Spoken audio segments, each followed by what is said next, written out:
मैं आचार्य आशीष पाठक astro एक्साइंस channel में आपका बहुत स्वागत करता हूं। मित्रों, आने वाले वर्ष 2023 की आपको ढेर सारी शुभकामनाएं। आपका यह वर्ष मंगलमय हो और इस वर्ष आप खूब ज़्यादा तरक्की करें और खूब आगे बढ़ें। मित्रों, राशियों के क्रम में आज जो हमारी राशि है वो कर्क राशि है और कर्क लग्न है। मित्रों, जो भी जातक कर्क लग्न या कर्क राशि के हैं, दोनों लोग हमारा वीडियो देख सकते हैं। मित्रों, 1 जनवरी 2023 को जो ग्रहों की पोजीशन रहेगी वो इस प्रकार रहेगी।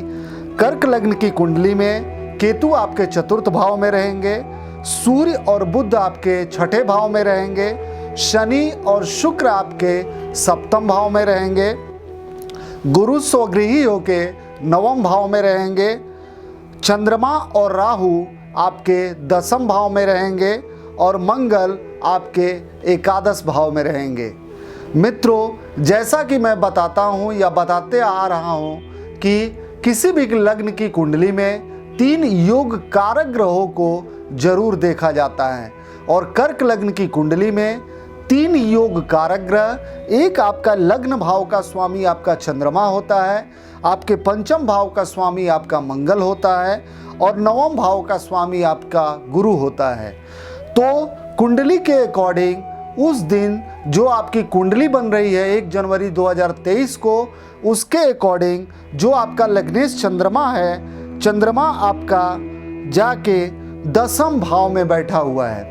ऐसे तो राहु के साथ बैठा हुआ है, लेकिन फिर भी 10th हाउस में दसम भाव में लग्नेश का बैठना बहुत अच्छा शुभ फलदायक होता है। और आपका लग्नेश जो दसम भाव में बैठा हुआ है, इसका मतलब हुआ कि कार्मिक क्षेत्र में, सत्ता में, सरकार से आपको बहुत अच्छा लाभ हो सकता है। आप अपने कार्य क्षेत्र को बढ़ाइए। आप अगर सरकारी नौकरी में हैं तो सरकार से आपको फ़ायदा हो सकता है। अगर आप पॉलिटिक्स में हैं तो आपको सरकारी सत्ता से फ़ायदा हो सकता है, पॉलिटिकल स्टेटस आपका बढ़ सकता है और 10th हाउस से रिलेटेड, दसम भाव से रिलेटेड जितने भी सारे फ़ायदे हैं आपको बहुत अच्छा मिलेगा इस साल में 2023 में, क्योंकि आपका लग्नेश चंद्रमा जाके दसम भाव में बैठा हुआ है। दसम भाव हमारा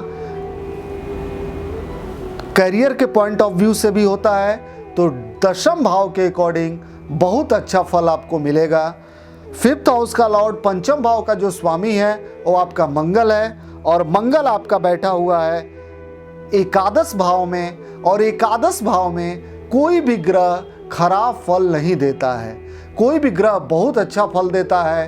तो मंगल को एकादश भाव में बैठने के कारण आपके आय, एकादश भाव जो कि आय के पॉइंट ऑफ व्यू से बहुत अच्छा माना जाता है, तो आपकी आय बढ़ेगी और आपके आय में, आपकी इनकम में बहुत ज़्यादा बढ़ोतरी होगी 2023 में।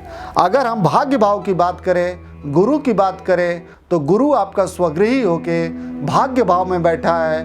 भाग्य भाव में गुरु के बैठने के कारण आपका भाग्य बहुत जागृत रहेगा, प्रज्वलित रहेगा और आपका भाग्य 7वें आसमान पे रहेगा और आपका भाग्य बहुत साथ देगा, क्योंकि आपके नवम भाव का स्वामी गुरु स्वगृही होके और नवम भाव में ही बैठा हुआ है। ऐसे तो माना जाता है कि गुरु जिस भाव में बैठता है वहाँ थोड़ा सा डिस्टर्ब करता है, लेकिन इस लग्न की कुंडली में गुरु नवम भाव का स्वामी होता है और योग कारक ग्रह है, तो बहुत अच्छा परिणाम देगा और बहुत अच्छा फल देगा। तो इस साल आपका भाग्योदय, अगर जिन जातकों का भाग्योदय नहीं हुआ है तो उनका बहुत अच्छा भाग्योदय होगा और आपका भाग्य, आप जिस कार्य में हैं, जो भी कार्य आप करते हैं, उसमें आपका भाग्य बहुत अच्छा साथ देगा।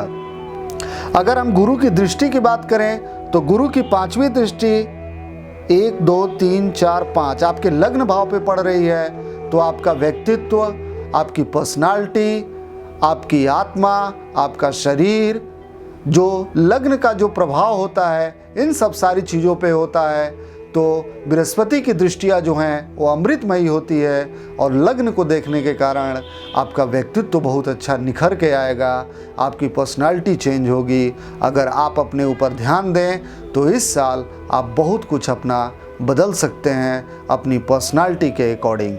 जो 7वीं दृष्टि है वो आपके 3rd हाउस पे पड़ रही है, तो आपका पराक्रम भाव बढ़ेगा, आपका कॉन्फिडेंस लेवल बढ़ेगा, आप किसी भी कार्य को बहुत कॉन्फिडेंस के साथ आप कर पाएंगे। और जो 9वीं दृष्टि पड़ रही है आपके 5th हाउस पे पड़ रही है, 5म भाव पे पड़ रही है। अगर आप एजुकेशन को बढ़ाना चाहते हैं, अगर शिक्षा को बढ़ाना चाहते हैं, संतानों उत्पत्ति नहीं हुई थी, संतानों उत्पत्ति की कुछ प्लानिंग करना चाहते हैं, लव अफेयर्स के मामले में अपने जो भी आपके लव अफेयर्स थे अपने साथी के साथ आप विवाह करना चाहते हैं या रिलेशनशिप को और आगे बढ़ाना चाहते हैं, तो उसके लिए ये साल बहुत अच्छा रहेगा। अगर हम इसमें जो लग्न का स्वामी चंद्रमा है अगर उसकी दृष्टि की बात करें तो उसकी 7वीं दृष्टि आपके सुख भाव पे पड़ रही है। चंद्रमा की एक ही दृष्टि होती है, जो 7वीं दृष्टि आपके सुख भाव पे पड़ रही है। सुख भाव पे पड़ने के कारण आपका सुखों में वृद्धि होगी। वाहन, घर अगर आप नहीं कर पाएँ तो सारी चीज़ों में बहुत अच्छी वृद्धि होगी और सुख इस समय बढ़ने के, लग्जरियसनेस बढ़ने के बहुत चांसेज हैं, क्योंकि आपके लग्न का स्वामी चंद्रमा 10म भाव में बैठकर अपनी 7वीं दृष्टि से आपके सुख भाव को देख रहा है। अगर हम मंगल की बात करें तो मंगल 7वीं दृष्टि से आपके 5th हाउस को देख रहा है, तो 5म भाव को देखने के कारण जो भी संतान है, जो भी सारी चीज़ें हैं, विद्या है, लव अफेयर्स हैं, उन सब के लिए बहुत अच्छा है। क्योंकि मंगल इस लग्न की कुंडली में पंचमेश होता है, योग कारक ग्रह होता है और योग कारक ग्रह को 7वीं दृष्टि से देखने के कारण आपका जो है बहुत अच्छा 5th हाउस का जो फल मिलेगा, 5म भाव का जो फल मिलेगा वो बहुत अच्छा मिलेगा। और 5म भाव जो भी विद्या, संतान, लव अफेयर्स का होता है उससे रिलेटेड आपको बहुत अच्छा फल मिलेगा। दोस्तों अगर भाग्य की बात करें तो 9वां भाव, भाग्य आपका जागृत रहेगा क्योंकि गुरु आपके भाग्य भाव में बैठा हुआ है और गुरु भाग्य भाव में बैठने के कारण आपका भाग्य बहुत प्रबल साथ देगा 2023 में। अगर हम करियर की बात करें तो 10म भाव देखा जाता है और 10म भाव में आपका लग्नेश बैठा हुआ है, चूँकि राहु के साथ बैठा हुआ है, लेकिन राहु भी 10म भाव में दिग्बली, बहुत बली माना जाता है। इसलिए आपका 10म भाव भी एक्टिव रहेगा क्योंकि आपका लग्नेश जाके आपके 10म भाव में बैठा हुआ है। तो करियर के पॉइंट ऑफ व्यू से भी ये साल बहुत अच्छा है।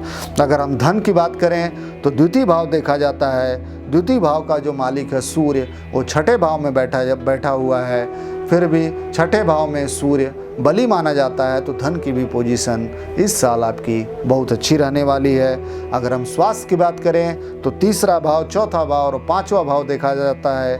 तो 3रे भाव का मालिक आपका बुध है और बुध बैठा हुआ है आपके 6ठे भाव में। तो 6ठे भाव में कोई भी शुभ ग्रह उतना अच्छा फल नहीं देता है, तो हल्का फुल्का आपको अपने स्वास्थ्य पे ध्यान देने की ज़रूरत है। 4था भाव देखा जाए तो मालिक इसका शुक्र है और शुक्र आपका जो है 7म भाव में शनि की राशि में बैठा हुआ है, तो यहाँ तो पोजीशन ठीक है।